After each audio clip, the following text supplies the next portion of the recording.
আসসালামু আলাইকুম এভরিওয়ান। স্বামীর ছায়া গল্পের 16 নম্বর পার্ট নিয়ে চলে আসলাম। তো বেশি কথা না কইয়া চলুন গল্প শুরু করা যাক। হঠাৎই নির্জনের ডাক পড়ে অনুর কোন রকম ঘর অব্দি গিয়ে নির্জরের সামনে দাঁড়াতেই গড়গড় করে বমি করে দেয়। নির্জর হতভম্বর মতো দাঁড়িয়ে আছে। অনু ক্লান্ত হয়ে পড়ে যেতে নিলে নির্জর দু হাত ধরে বুকের মধ্যে আঁকড়ে ধরে অনুকে ওয়াশরুমে নিয়ে মুখ হাত ধুয়ে কুলে করে নিয়ে এসে বিছানায় শুয়ে দেয়।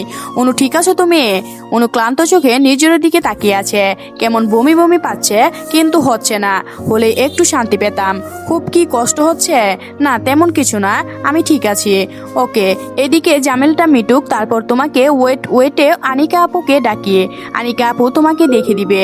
না না, আপু নীরের সাথে আছে, নীরাকে সাজাতে নিয়ে গিয়েছে। শুধু শুধু ওনাকে এখন ডাকবেন না, পরে সময় করে দেখিয়ে নিব। এখন আমার তো তেমন কিছু হয়নি, বুঝোই উল্টাপাল্টা কিছু খেয়েছি, তাই এমন বমি বমি লাগছে। ওকে ওকে, এসো তো কাছে এসো একটু। বমি করে দিব কিন্তু। অনু হাসতে হাসতে ছোল লাগায়। নির্জর বিছানার ওপর বসে আছে। আজ তোমার মজা দেখব। আমাকে কাছে পেলে তো। রাতে নীরা আর সায়নের বিয়ে। বেশ বাঙালির মতে বিয়েটা হচ্ছে। দুজনকে সামনাসামনি বসিয়ে সামনে চাদর দেওয়া আছে। অবশেষে সেই মাহিন্দ্র খান এখন কবুল বলার পালা। নীরাকে কবুল বলতে বলা মাত্র এক নিঃশ্বাসে গড়গড় করে বলে দিল। এত বছরের সাধনা ইচ্ছা চাওয়া সব যেন পূরণ হলো। নীরার কবুল বলা দেখে পাশ থেকে অনু জুড়ে হেসে দেয়। শুধু অয়ন নয়, অনুর সাথে সাথে সবাই হেসে দেয়। নীরা অনুকে চিমটি কাটে। মেয়েটা বেশ লজ্জা পেয়েছে। কি ব্যাপার ননদিনী, এত তারা কিসের? তোমার বর তোমারই থাকবে। অনুর হাসিটা কারোর কানে না গেলেও সায়নের কানে অবধি পৌঁছে গিয়েছে। সায়নকে কবুল বলতে বলা হচ্ছে, কিন্তু তার মুখ দিয়ে কোনো কথা বের হচ্ছে না। বুকের ভিতর একটা নাম বারবার বাজছে। একটা প্রশ্ন বারবার মাথায় ঘুরপাক খাচ্ছে। যা হচ্ছে ঠিক হচ্ছে? নিজের সুখের জন্য নীরাকে বিয়ে করছে সে, কিন্তু নীরাকে কি যোগ্য সম্মান দিতে পারবে সে? নাকি নীরাকে সের সাথে একটা খেলাঘর বাঁধতে চলেছে সে? না, মাথা কাজ করছে না। এদিকে কাজী সাহেব বারবার সায়নকে কবুল বলতে বলছে, কিন্তু সে নিচুপ। নীরা কিছু একটা আজ করতে পেরে ভয়ে বুক কাঁপছে। ওই যে বলে না, ঘর পোড়া গরু সেদুর ঘুরে দেখলেও ভয় পায়। নীরা হয়েছে সেই অবস্থা। নীরার চোখে মুখে পানি টলমল করছে, তবে কোনো এক দৃশ্য প্রাচীর সেই পানিকে মুছে দিয়ে গড়িয়ে পড়তে দিচ্ছে না। সেই নোনা জলের স্রোতকে চোখে আবদ্ধ করে রেখেছে। নীরা নিজেকে তৈরি করছে কোনো এক অপ্রিয় সত্য শোনার জন্য।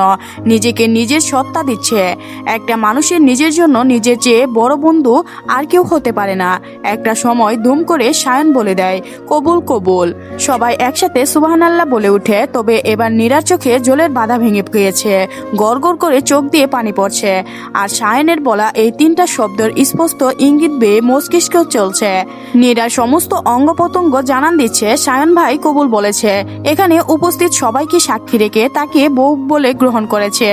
অনু নীরার কাছে গিয়ে কানে মুখে নিয়ে কিছু বলতে শুরু করে। ননদ নিয়ে শ্বশুর বাড়ি গিয়ে তোমার মুখের এই আটা ময়দা, এই আপাতত মেকআপ ঘষে ঘষে তুলবে, কিন্তু না হলে বিয়ের দিনই তোমার বেচারি বোরের পেট খারাপ করবে। হি হি হি। অনু দাঁত বের করে হেসে দেয়। এদিকে নীরা অনুকে আরো জোরে জোরে চিমটি দেয়। অনু নীরার দিকে তাকাতেই নীরাও হেসে। অনেক নিয়ম কানুনের পর নীরা আর সায়নের বিদায় হয়। বিদায়ের সময় বেচারি নীরা তো ভাইকে ধরে কান্না। শুধু ভাই নয়, অনুকে ধরেও বেশ কান্নাকাটি করছে। মাঝে অনুকে ভুল বুঝে বেশি কষ্ট দিয়েছে। নির্জন রাত শেষ অবধি নীরার হাত ধরেছিল। একমাত্র বোনকে অন্যের হাতে তুলে দেওয়ার যে কষ্টে, তা একমাত্র ভাইয়েরাই জানে। নীরাকে সায়নের হাতে তুলে দেওয়ার সময় নির্জন সায়নকে শুধু একটাই কথা বলেছিল, ভাই আমি জানি তোর সাথে আমার অনেক ভুল বুঝাবুঝি আছে, তবে তার দয়ে শুধু আমার বোনের না। তোর যদি কখনো মনে হয় আমার বোন তোর কাছে বোঝা হয়ে যাচ্ছে, আমাকে খবর দিস, আমি নিজে গিয়ে ওকে নিয়ে আসবো। ওকে কোনোদিন কষ্ট দিস না। আজ থেকে ওর সুখের দায়িত্ব শুধু তোর। নির্জর আমি এখন তোর খারাপ হতে পারে, তবে এতটা খারাপ নয়।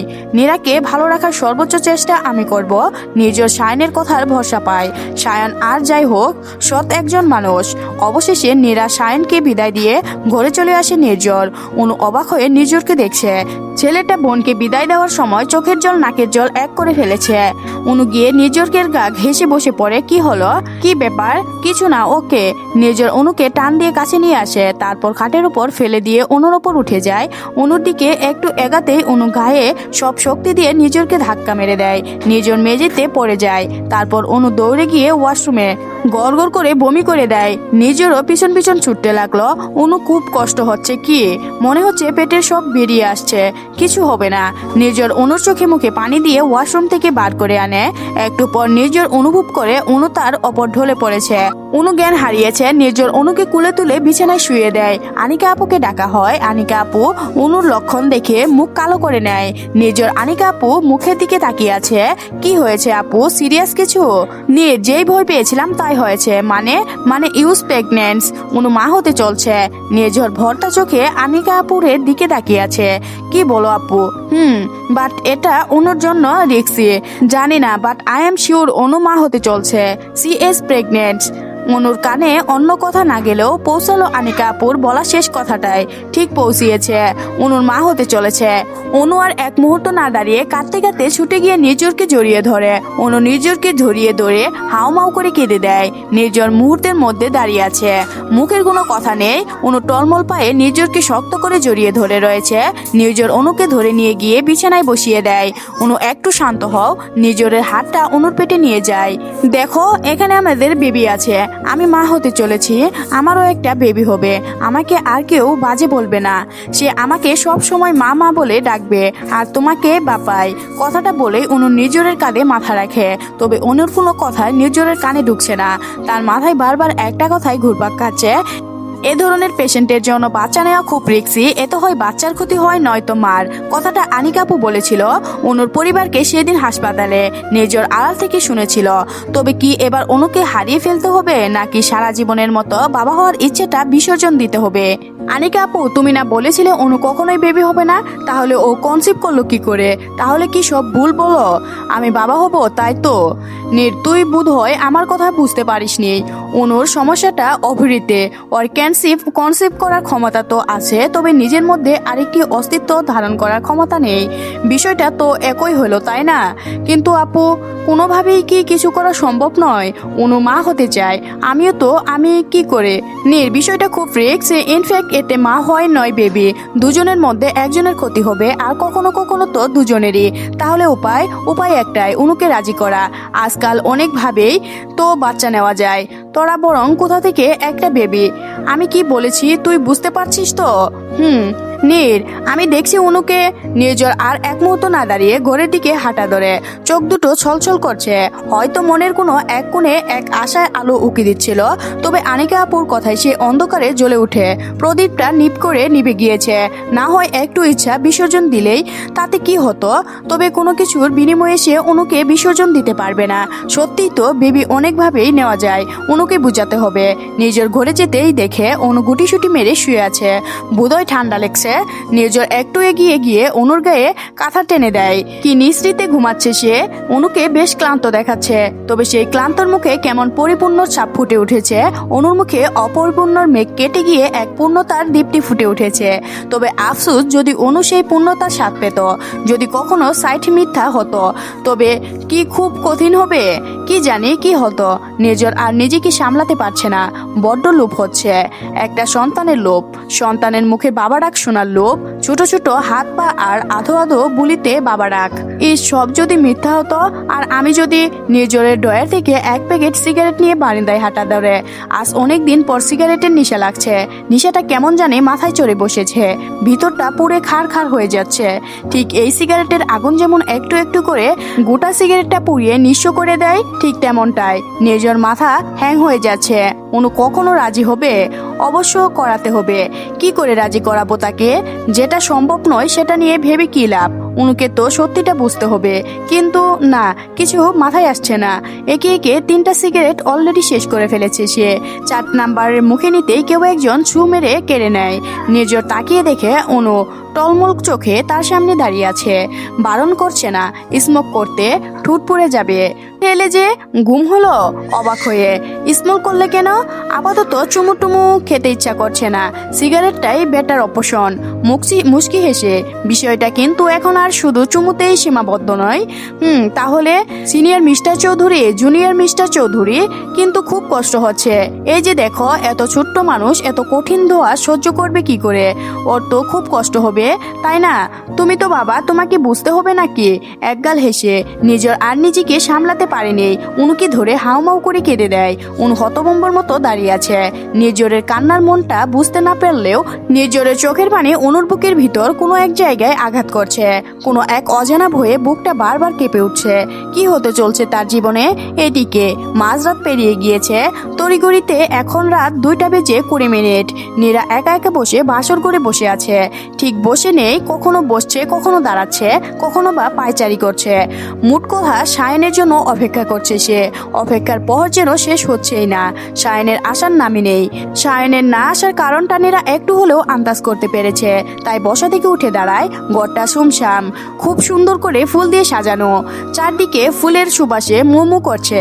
তবে সমস্যা হলো ঘরটার সাথে কোনো বারিন্দা নেই। বারিন্দা থাকলে সেইখানে গিয়ে একটু আকাশ দেখাতে যেত। আবার আকাশ দেখার ছল একটু কান্নাকাটিও করা যেত। তবে বেশি কান্না করা যাবে। চোখের এক গাদা কাজল লাগানো, কাজল কেটে গেলে আবারও সমস্যা।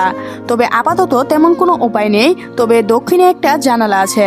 জানালাটা দিয়ে একটু চাঁদের আলো উকিঝুঁকি মারছে। নীরার জানালার কাছে যায়।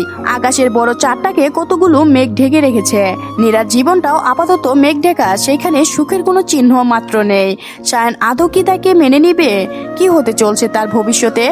এমন শত শত চিন্তার সাগরে ডুব দেয় নীরা। মাঝে মাঝে চিন্তার সাগর তলিয়ে যেতেও ভালো লাগে। হঠাৎ দরজা খোলার শব্দে একটু কেঁপে ওঠে নীরা। পিছন ফিরে তাকাতেই দেখে সায়ন এসেছে। মুখটা কেমন বাংলা পাচারের মতো করে রেখেছে সে। ঘড়িতে এখন প্রায় 3টা বাজতে চলল। সায়ন ও নীরাকে এভাবে দাঁড়িয়ে থাকতে দেখে একটু চমকে যায়।